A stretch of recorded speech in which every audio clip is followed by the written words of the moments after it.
বিংশ শতকের শ্রেষ্ঠ মুজাদ্দিদ আল্লামা সৈয়দ আবুদুল্লাহ মওদুদী রাহমাতুল্লাহ আলাইহি তিনি এক জায়গায় লিখেছেন, স্বৈরাচারীরা তার পতনের সমস্ত ছিদ্র বন্ধ করে, কিন্তু একটা ছিদ্র বন্ধ করতে পারে না। মনের ভুলে সে ছিদ্রটা থেকেই যায়, যেই ছিদ্র দিয়ে আসলে তার পতনটা হবে।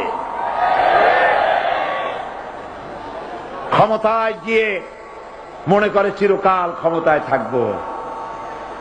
ভারতের প্রধানমন্ত্রী পণ্ডিত জওয়াহরলাল নেহেরু রাঁচি পাগলাগারদে গিয়েছেন, মেন্টাল হসপিটাল।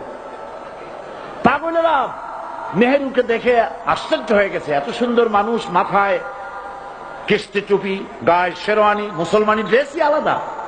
যদিও তিনি হিন্দু ছিলেন, পরেছেন মুসলমানি ড্রেস। শেরওয়ানি কাদের পোশাক? কাদের পোশাক?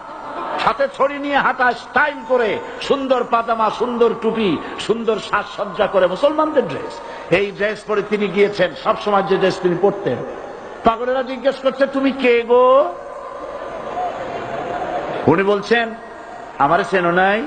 আমি ভারতের প্রধানমন্ত্রী পণ্ডিত জওয়াহরলাল নেহেরু। পাগলেরা বলছে, ও সেই কথা। আমরাও যখন এই হসপিটালে আসছিলাম, এই তোমার মতো লম্বা লম্বা কথা আমরাও বলছি। থাকো আমাদের সাথে কিছুদিন, তোমার মাথাও ঠান্ডা হয়ে যাবে।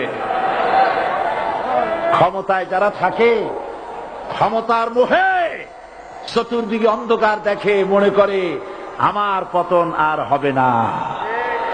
কিন্তু তোমাকে বুঝিবে যে গোকুলে বাড়ি শেষে। গাড়ির চাকা সব সময় উপরে থাকে না। গাড়ির চাকা সব সময় উপরে থাকলে গাড়ি তো চলবেই না। গাড়ির চাকা ঘোরে বলেই তো গাড়ি চলে। সুতরাং এই উপরে, তোমার চাকা উপরে এখন আছে বলে, তোমার দলের চাকা উপরে আছে বলে যারা মানুষের উপরে জুলুম করছো, আলেমদেরকে ধরতেছো, মুসল্লিদেরকে ধরে ধরে জেলে ঢুকাচ্ছ, সময় আসবে এমন ইন্দুরের গর্ত অপমানা ফেলবার জন্য